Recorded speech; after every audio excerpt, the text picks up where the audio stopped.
Sydney, Australia, November 1996. Police and the press are on full alert.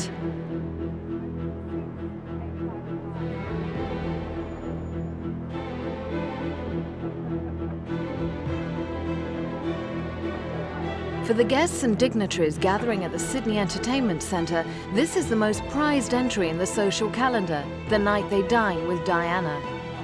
She has come to speak at the Victor Chang Cardiac Research Institute dinner in honour of Australia's top heart surgeon murdered in 1991. She praises Chang as an original thinker whose mind was not fixed on the traditional way of doing things. Her words have a telling transcript to the House of Windsor, for whom there is no other way than the traditional.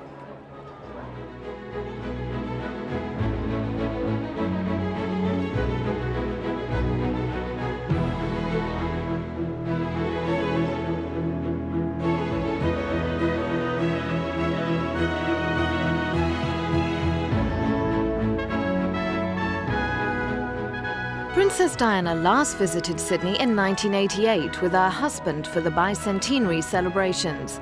This is her first visit to Australia as the divorced wife of the heir to the throne, and there's an air of expectancy about the place.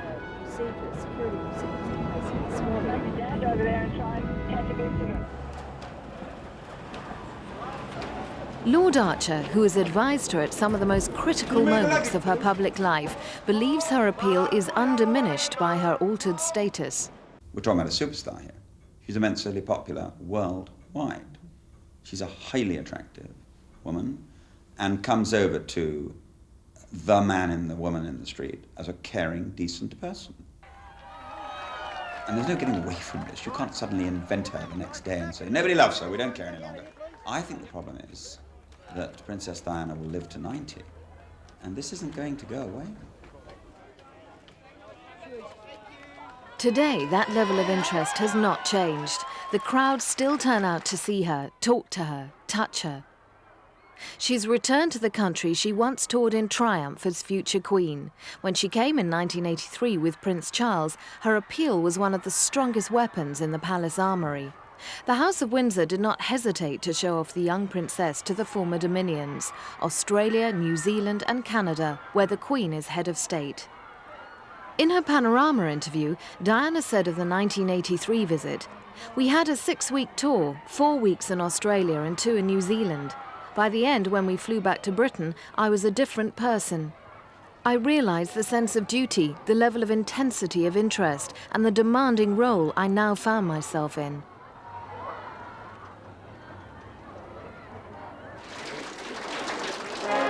That demanding role was already taking its toll on the young princess. She was suffering from postnatal depression after the birth of William and from bulimia, an eating disorder. 13 years later, and now fully recovered, Diana, Princess of Wales, is a woman in her prime. Elegant, glamorous, an unequalled wearer of fabulous gowns, composed, in control, and very popular.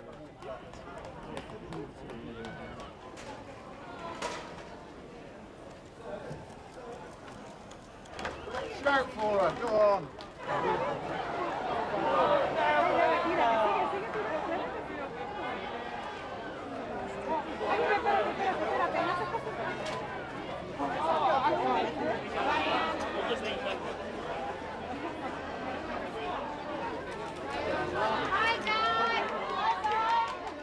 Despite her divorce from Charles, Diana still hopes to become a roving ambassador for Britain. What she wanted, what she has striven to achieve over the last year, is to be allowed to go around the world and represent Britain in the way she has represented Britain in the past, but with the support, knowing that there would be the support of the government to help organise trips and so on. That hasn't been forthcoming. It's been a consequence of the divorce, therefore, that she's done her trips on her own, privately, individually. Back in 1983, the Waleses were immensely popular. Who could have guessed that their marriage had been anything other than a love match? It was a message that the royal family and their courtiers were keen to convey.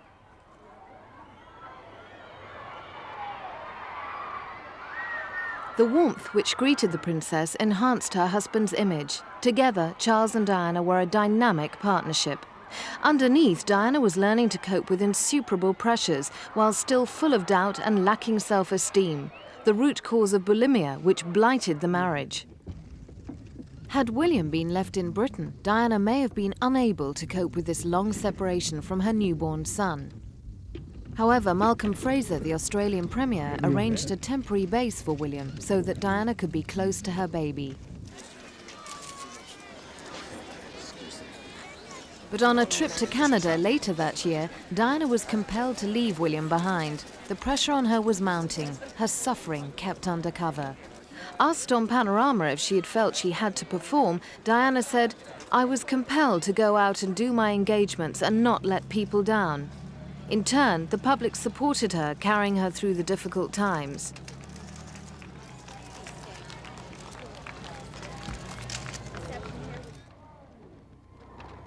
But bulimia had taken over her life. On a tour of Expo 1986 in Canada, Diana fainted in public.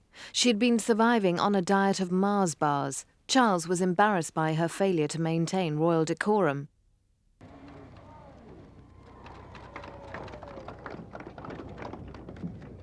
Diana's bulimia had its roots in an unhappy childhood. As a child, Diana had grown up next door to the royal family at Park House on the Sandringham estate.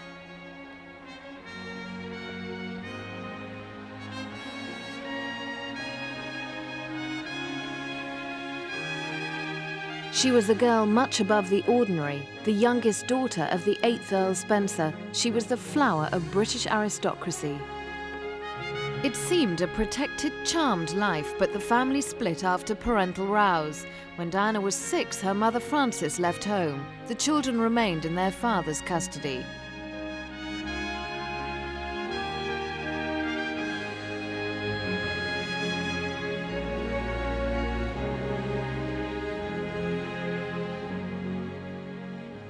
Diana went to boarding school where she excelled at sport and music, coming home for events such as her sister Jane's wedding to the Queen's Assistant Private Secretary Robert Fellows, a crucial link to Diana's future.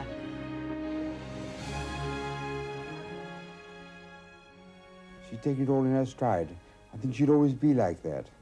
She's very practical, Diana, very down to earth, very practical, very good housewife. And incidentally, when she was a baby, she was a superb physical specimen. She'd won any baby prize there was going. The Spencers left Park House in 1975 when Diana's grandfather, the 7th Earl, died. Her father inherited the title and a 100-roomed ancestral mansion, Althorp House in Northamptonshire.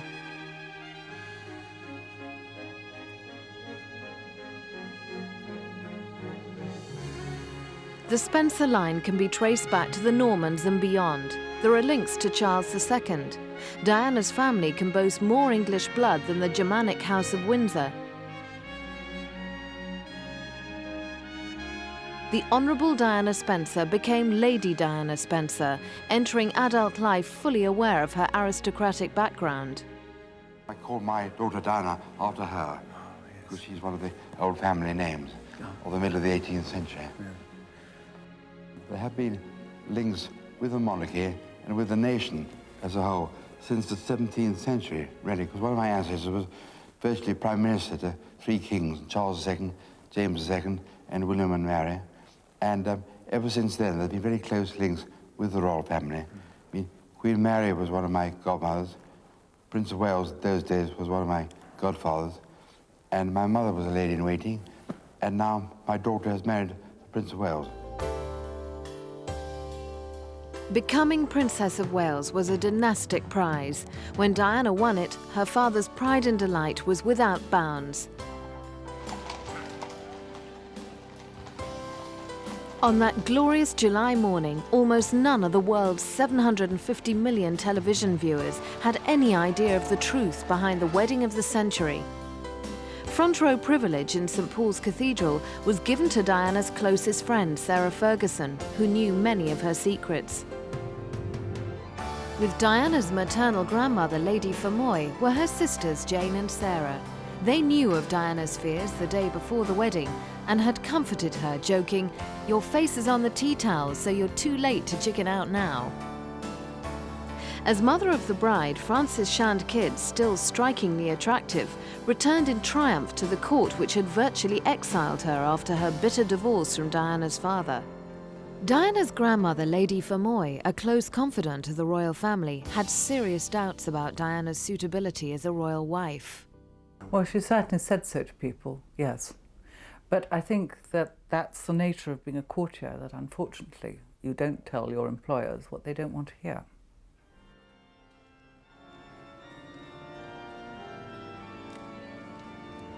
Ever the consummate courtier, Lady Fermoy's loyalty to the royal family, and particularly to her friend the Queen Mother, was absolute.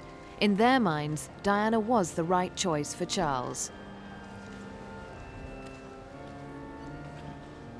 I think it's perhaps wrong to say it was an arranged marriage. I mean, just because everybody wanted it doesn't mean to say it was arranged. I think the Prince of Wales convinced himself that he loved her, and I think she certainly was in love with him. Whether she was actually really in love with him as a person, or whether she was in love with the whole mystique of him being Prince of Wales, I don't know. She certainly went into it willingly. She was absolutely determined to marry him. I mean, she did know about Camilla, but I think she thought she could win him over. I really don't think anybody would have deterred her. And I think although he did have his doubts, he thought it was his duty and that really she was ideal and he must go ahead with it. I mean, I think she's changed a great deal. And I think it was a great shock for her to discover she couldn't really make her husband love her. And they were actually completely unsuited. I don't know if you remember that interview they gave. And, you know, Prince Charles saying, oh, that she was absolutely perfect and loved the country and all this kind of thing. And, I mean, it turned out, of course, she wasn't like that at all. And so they didn't have a single interest in common. Some of the central participants knew all was not as it seemed. The bride and groom, his parents, and Robert Runcie, Archbishop of Canterbury, who married them, claimed the wedding was the stuff that fairy tales are made of. Later, he told his biographer that he believed it was an arranged marriage, that the couple were ill-matched, that Charles was marrying primarily to produce an heir to the throne, but he hoped Diana would grow into the role.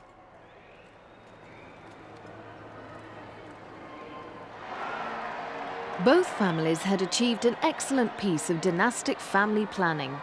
The Queen had satisfactorily married off her 32-year-old son, and the divided Spencers had seen their daughter marry into royalty. But saying goodbye to him on a trip to Australia, the sad truth was beginning to intrude on her romantic dreams. The warning signals had been ignored. Diana was left sobbing. Charles had just taken a goodbye call from his mistress, Camilla Parker Bowles. From the start, Diana was the focus of much public attention, a foretaste of greater pressures to come. Diana, later accused of manipulating the press, was a recent convert to the game. All that mattered to her then was being part of the dynamic duo, the good team. For Charles, the media was there to serve his interests. Knowing for years that the camera's poking at you from every quarter and recording every twitch you make. So you can get used to a certain extent, and on those occasions you accept that that's part of it. I think if you don't try to work out in your own mind some kind of method for existing and surviving this kind of thing, you would go mad, I think. And so in the end you do get used to it, but I don't know, do you find that after the last 6 months you're beginning to get used to it? Just. It is, I suppose, one of the most important things you're going to have to adjust to, really, isn't it? Of course, yes. And Prince Charles has been a great help to you in that Well, progression. a tower of strength. Whatever support Charles gave was clearly insufficient. One person who might have guided her through the times she now calls the Dark Ages was Princess Grace of Monaco. Based on her own experience of a life under the microscope, Grace took the nervous girl aside and gently warned her, "Don't worry, dear, it will get worse."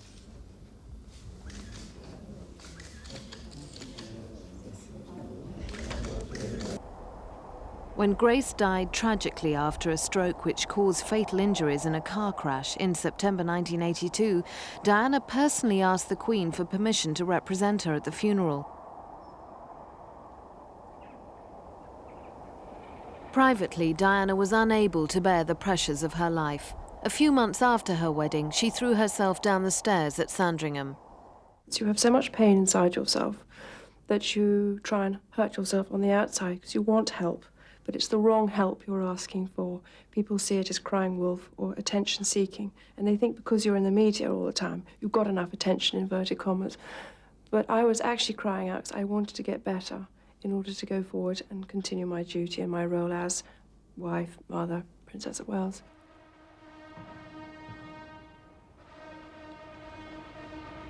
Diana wanted to remould herself into a visible queen in the making.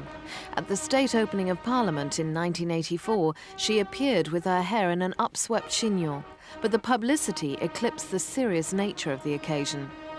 Princess Margaret scolded her, saying, "Don't ever upstage the Queen again."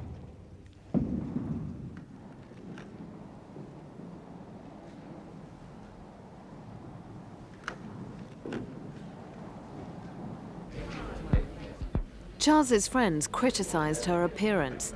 Columnist Jean Rook accused Diana of becoming a living, daily recycled Barbie doll. Diana is still nicknamed Barbie by some of the enemy camp.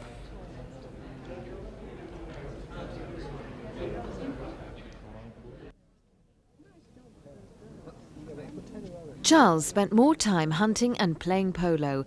Diana suspected that this was an excuse to see more of Camilla, as these occasions were written into his diary before any public engagements were added. All right, now, go.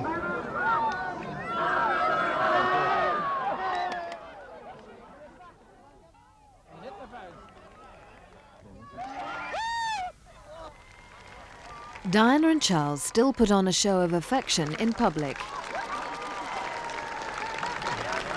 Privately, they behaved with the politeness of strangers. Queen Alexandra put up with what King Edward VII did. We are living in a different age, and women have different expectations. And so I think it was rather difficult for somebody who wasn't brought up in royal circles to cope with this situation. Very probably if he'd married a foreign princess, she would have just, looked away, turned a blind eye to what was going on, and just regarded it as her duty to keep the whole thing going. These were turbulent years for Diana. She turned for help to a series of friends, advisors and astrologers. Sarah Ferguson, the Duchess of York, recalls in her book My Story that at Balmoral, Diana was teary and reclusive and out of sorts.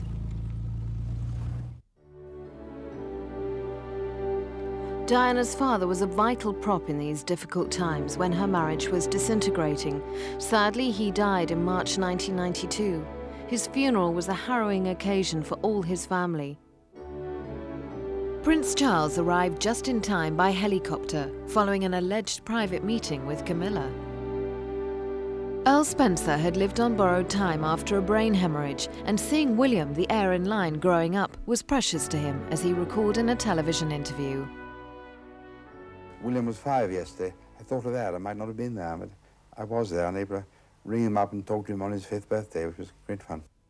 Great day for him. Great day for him. You would send him a lovely present, and maybe he has a happy day. And hope to hear all about it from him later on. Diana's family history had been marred by feuds. She, her sisters and brother disliked Rain, their stepmother, although today she is one of Diana's circle of strong women friends. Charles did not add his name to Diana's touching floral tribute. His message was attached to a wreath sent by the Queen and Prince Philip.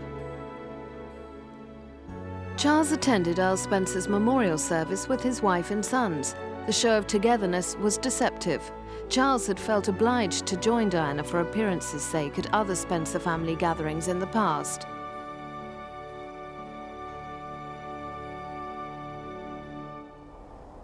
On his father's death, Diana's brother Charles became Earl Spencer. He took control at Althorp and later married the model Victoria Lockwood.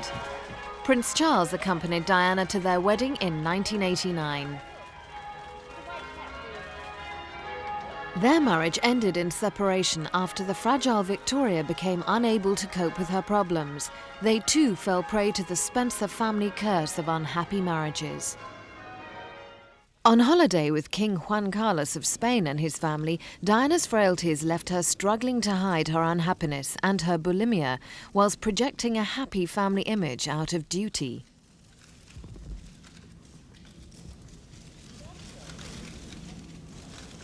Unloved by her husband, Diana found comfort in the arms of a young officer, James Hewitt. His looks are strikingly reminiscent of her father as a young man. Diana's love affair with James Hewitt lasted on and off for 5 years. When she addressed the wives of the Gulf War soldiers in 1991, Diana was thinking of her lover Hewitt, then a tank commander in the Gulf, often in the line of fire. There is nothing, of course, that I can say which will fill that gap in your lives. And to say that I, along with so many others at home, understand and sympathise with you at this time sounds very inadequate and rather too easy. But it is the least I can do, and I do feel for you with all my heart. Diana admitted her affair with Hewitt. Did your relationship go beyond a close friendship? Yes, it did. Yes. Were you unfaithful? Yes, I adored him. Yes, I was in love with him. Despite what was going on privately in their lives, Diana still obeyed the whims of palace and government, accompanying Charles on foreign tours to fly the flag for Britain and the monarchy.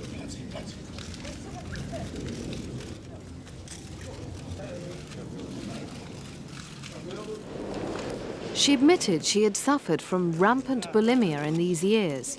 Eating in public, especially a large number of lavish courses at a banquet, put her under particular pressures.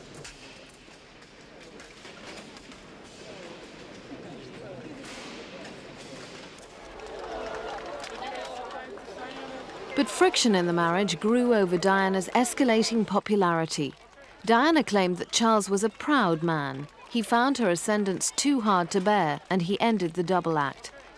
Anxious to protect the public from the truth, a propaganda campaign was mounted to discount stories of serious problems. The palace insisted that a marriage which Charles now admits had irretrievably broken down by 1986 was happy and wholesome. Sarah Bradford believes the deception was unwise. It was much more of a shock once everything came out, wasn't it? But I think that whatever happened, it would have been very bad. Because after all, we all had this fairy tale image, didn't we? And then when the facts came out, I think everybody was really pretty shocked. It was at a polo match in India that Diana stopped pretending. Expecting to kiss his wife, she deftly turned her head away. The big lie was being exposed. Diana had an ally in her friend the Duchess of York. They had shared many confidences before marrying into the House of Windsor, and as sisters-in-law understood each other's distress. Unknown to the public, they had made a pact to leave their husbands that spring.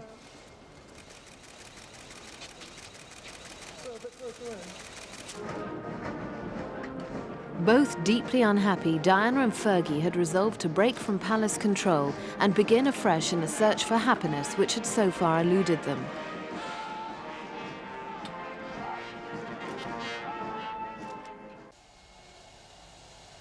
In March 1992, Fergie unceremoniously left the royal family, but Diana waited. She had her secret weapon already primed. A group of friends had told the hidden side of her marriage to the author Andrew Morton, whose book would be published that summer.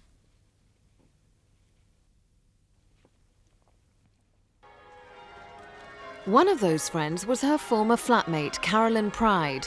Diana attended her wedding to William Bartholomew and became godmother to their son. Carolyn had witnessed the personal destruction Diana's exalted marriage had caused. When the Morton book came out, so I'm told that the princess's friends talked to Andrew Morton because they felt that the truth should be told about this marriage, that it was a sham. And they all thought, I'm told, that the princess would then leave the royal family and have another life. But this didn't happen. And I don't know whether she looked into the abyss and thought, I don't know that I want to go, that I want to be separated, but I don't want to go. And so she backtracked. Diana chose to send symbolic messages to reinforce the story she knew would soon be told. She visited the Taj Mahal, where Charles had posed in 1981, shortly before his wedding. She called her visit a healing experience. The dynastic marriage that had been presented to the world as a love story had proved disastrous for both parties. After Diana, her true story, the royal family faced an escalating drama, but with hindsight could have prevented the final act. I think most of us feel perhaps that they should have been told to get on with it. I think there has been a problem of communication, and I think that people have found it very difficult to, say, tell the Prince of Wales what they think he should do. The Queen's not given to probing into other people's private lives, and that includes the lives of her children. I think she was taken by surprise and very upset that it wasn't working out. Diana's grandmother, Lady Fermoy, had told others that Diana was an actress and a schemer. She died in 1993 and had been the crucial link to the royal family through her friendship with the Queen Mother. Lady Fermoy had fallen out with her granddaughter Diana over the Morton book, but they were reconciled shortly before her death.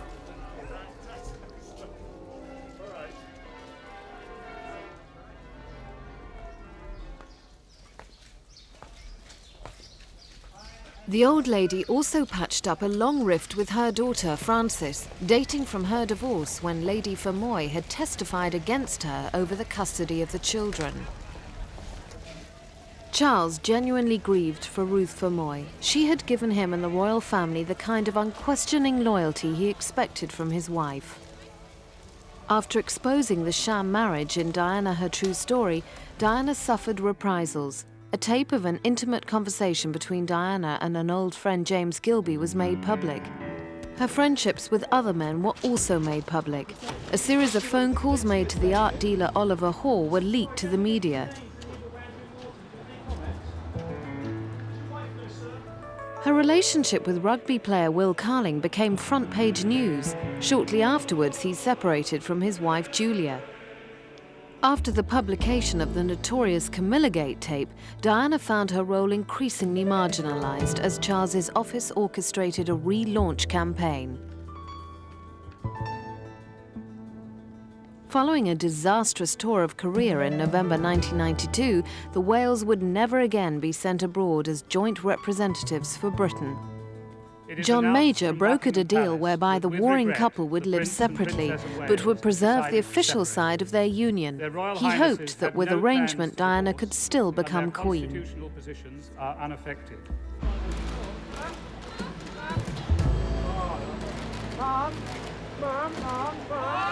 The princess still appeared with the royal family at important events such as the state visit of the King of Malaysia.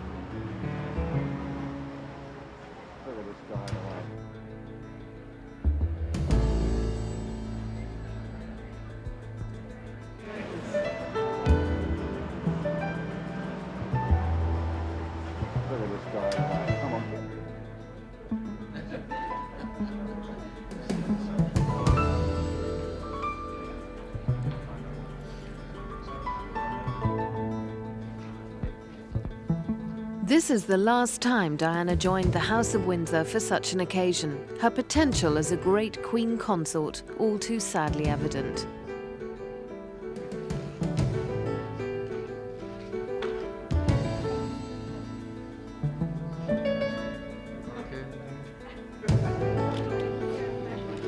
Diana has said in her own words that in her marriage 3 was a crowd. And the dominance of Camilla Parker Bowles had grown to the extent that Charles was prepared to place his affair with her in the public domain. Charles's cooperation with Jonathan Dimbleby for a candid television interview and biography took the princess and the palace by surprise. Did you try to be faithful and honourable to your wife when you took on the vow of marriage? Yes, absolutely. And were you? Yes, until it became irretrievably broken down.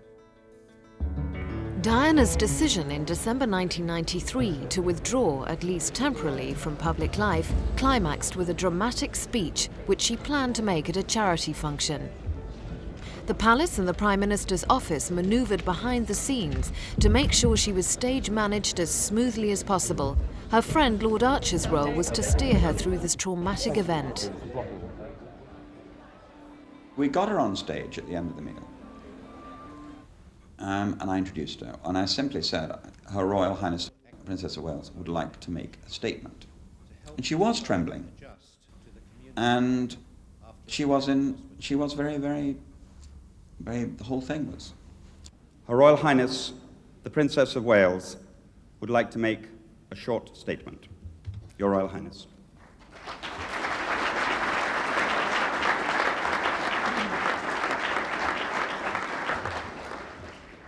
Ladies and gentlemen, it is a great pleasure to be here with you, sharing in your successes of the past year. When I started my public life 12 years ago, I understood the media might be interested in what I did. I realized then their attention would inevitably focus on both our private and public lives. But I was not aware of how overwhelming that attention would become, nor the extent to which it would affect both my public duties and my personal life in a manner that's been hard to bear. At the end of this year, when I've completed my diary of official engagements, I will be reducing the extent of the public life I've led so far. Obviously, I attach great importance to my charity work, and I intend to focus on a smaller range of areas in the future.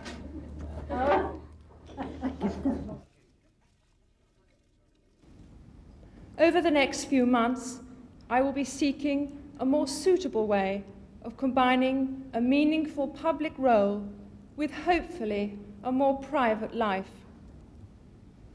My first priority will continue to be our children, William and Harry, who deserve as much love and care and attention as I am able to give, as well as an appreciation of the tradition into which they were born. I would like to add that this decision has been reached with a full understanding of the Queen and the Duke of Edinburgh, who have always shown me kindness and support. I hope you can find it in your hearts to understand and to give me the time and space that has been lacking in recent years. I couldn't stand here today and make this sort of statement without acknowledging the heartfelt support I've been given by the public in general. Your kindness and affection has carried me through some of the most difficult periods, and always your love and care has eased that journey. And for that, I thank you from the bottom of my heart. I mean, this was pin-dropping stuff, because they hadn't been expecting it. They'd come to celebrate a charity function. They hadn't expected a constitutional announcement. And they burst into thunderous applause. And I could see her trembling.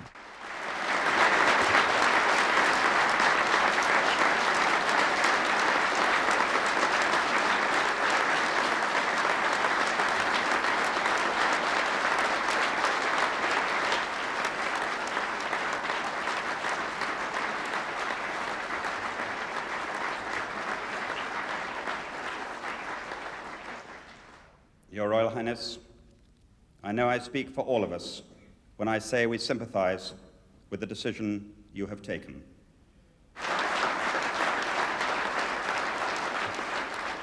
Whatever course your life now takes, be assured there are many charities and individuals all over the world who will remain grateful for the dedicated service and care you have brought to everything you do.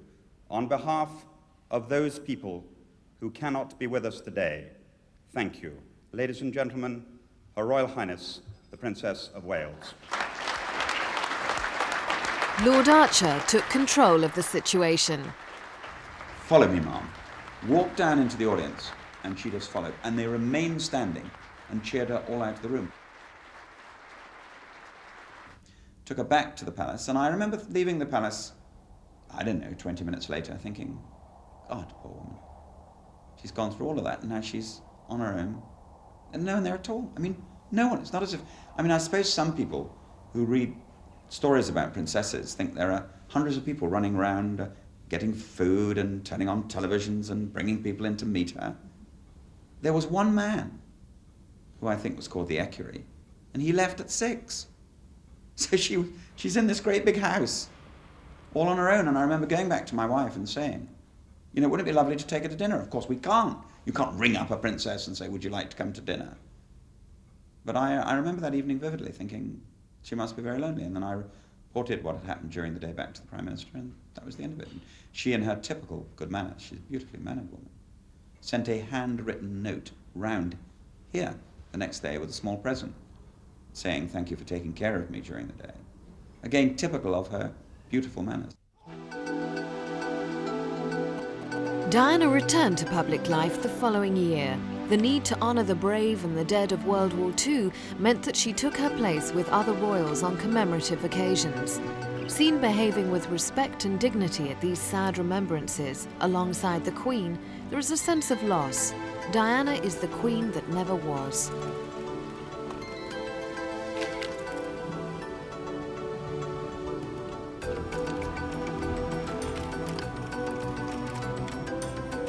The Queen had persuaded Diana to stay within the royal family after the Morton book. The official separation was meant to be permanent. However, 3 years later, the Queen changed her view. Divorce was inevitable. This shocked Diana when it was eventually announced. I don't want a divorce, but obviously we need clarity on a situation that has been of enormous discussion over the last 3 years in particular.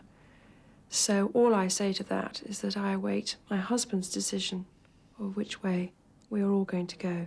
Diana did not agree to a divorce until February 1996, when she could no longer continue defying the Queen, whose letter sent in December had the private force of a royal command. Diana told friends she felt under pressure to get out. Well, I don't think she was removed from the royal family. After all, I think she removed herself. Although perhaps in the end she changed her mind and didn't want to get divorced, and I think made it plain that she didn't. Over the years, I think she'd given the impression certainly that she wanted out. And I think, as always in these divorce situations, who wants to make the first move? Because the person who makes the most move has to pay the most usually. I think that's perfectly true. She didn't want a divorce. She saw no need to divorce. She felt that the separation status gave her a position still. It was important to William and Harry. Everything Charles and Diana have done has been for William and Harry, and there was therefore no need to rush into a divorce. I mean, I think that most people thought, to be quite frank, that the Queen should have banged their heads together long ago and said, well, you know, there you are, you must get on with it. After all, we're not talking about two people who live cheek by jowl in a tower block and have no personal space. Plenty of room for that.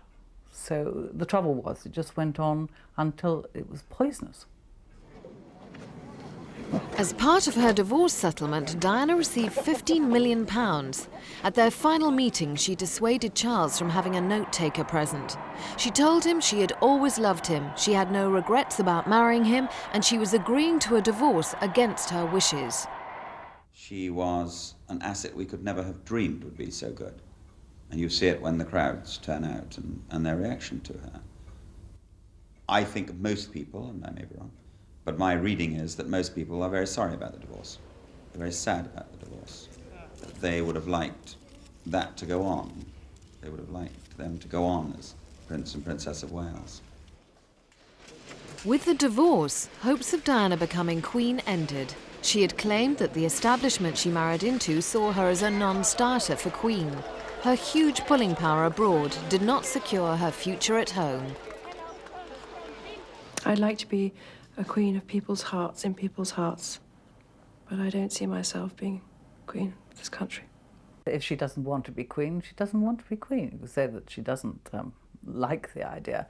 I personally would have thought she'd be rather good at it, just as she's been extremely good at being a princess of Wales.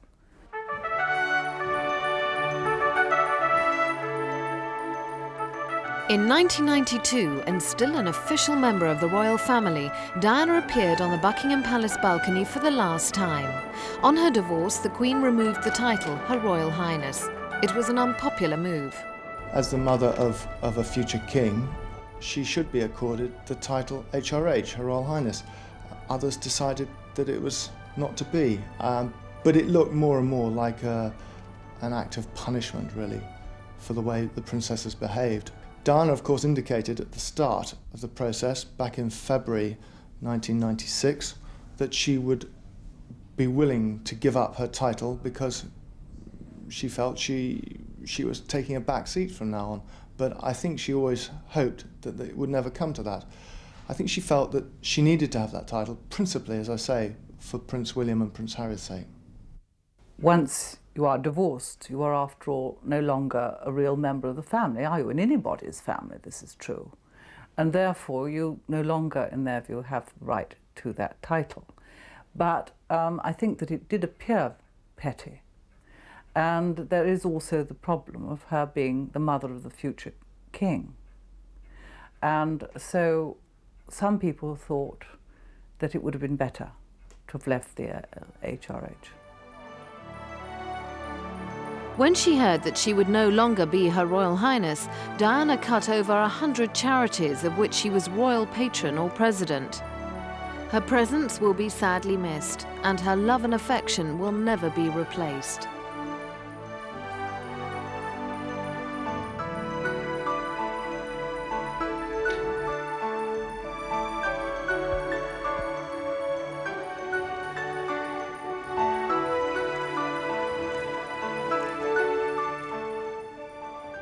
It meant an awful lot to the status she felt of her charities, and it was because of that, the removal of the title, that in fact she decided to cut so severely back on all her charity work and her charity commitments. The campaign for a better understanding of AIDS also found a sympathetic supporter very early on. Diana was not afraid of controversial issues. Public concern and confusion about the facts had been growing. But pictures like this did more than 1,000 reassuring words from doctors.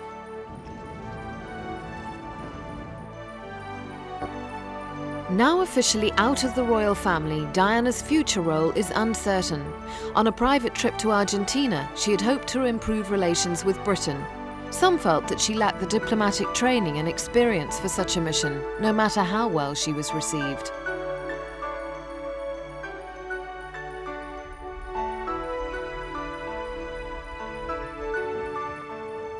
Without a formal role, Diana's foreign trips can leave her open to political wrangling. This was the case when Diana accompanied her friend Jemima Khan to her husband Imran's hospital in Pakistan.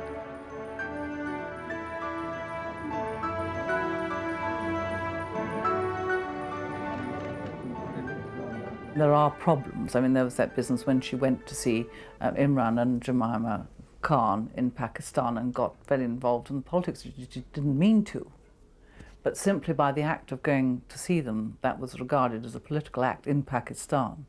So she's not really wise enough in the ways of diplomacy to get herself along in those sort of situations.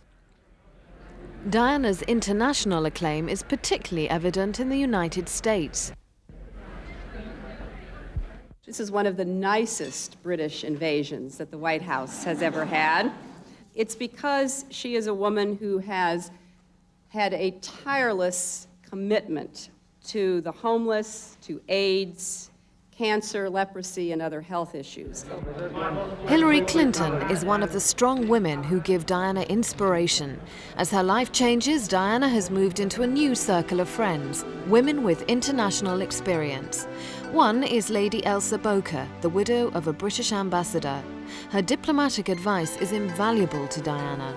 Another discreet friend is British-born magazine editor Liz Tilburis, her constant companion in New York. Divorced and stripped of her title, Diana is still treated in public like royalty, although many close to the royal family see her as an outlaw, an inconvenient woman now cast aside by the most powerful family on earth. I don't think she has a great deal of contact with the royal family, but of course she cannot isolate herself totally from them, and she's always going to be part of them because of the mother of William and Harry.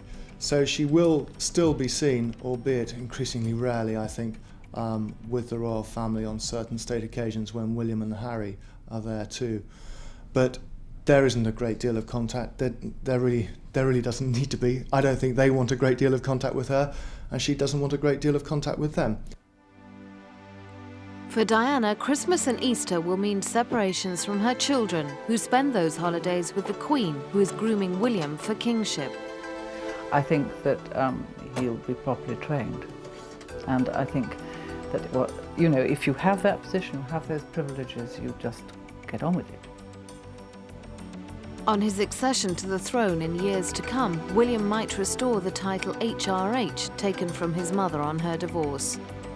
Maybe Prince William one day, King William might feel differently, and it's in his power so to do, because the king or the queen is the fount of all honour, and therefore they can do what they want where this is concerned. Every man she's seen with is viewed as a potential husband. Diana's personal life is often the subject of conjecture. Had to be Lord Mega Rich wonderful, wouldn't he? It is very difficult, because how does any man cope with being Mr. Princess Diana? It's a terrific problem for her. She had an unhappy first marriage. She'd like to make a very happy second marriage. Perhaps she'd like to have another family. But I don't think she's going to rush into it. I mean, this has been... It was an extraordinary marriage for her, an extraordinary experience, and it took an extraordinarily long time to get out of when it all went wrong. So I suppose next time she's got to try and pick the right man, and as she has said herself, she's always been a very bad picker. Diana's role has been snatched away. She has no husband and no official duty. She is a woman alone, a survivor of misfortune, whose message of hope is intertwined with a renewed belief in herself. Following her success since divorce, there is a chance that the royal family will realise the value of their lost princess and draw her back into the theatre of monarchy.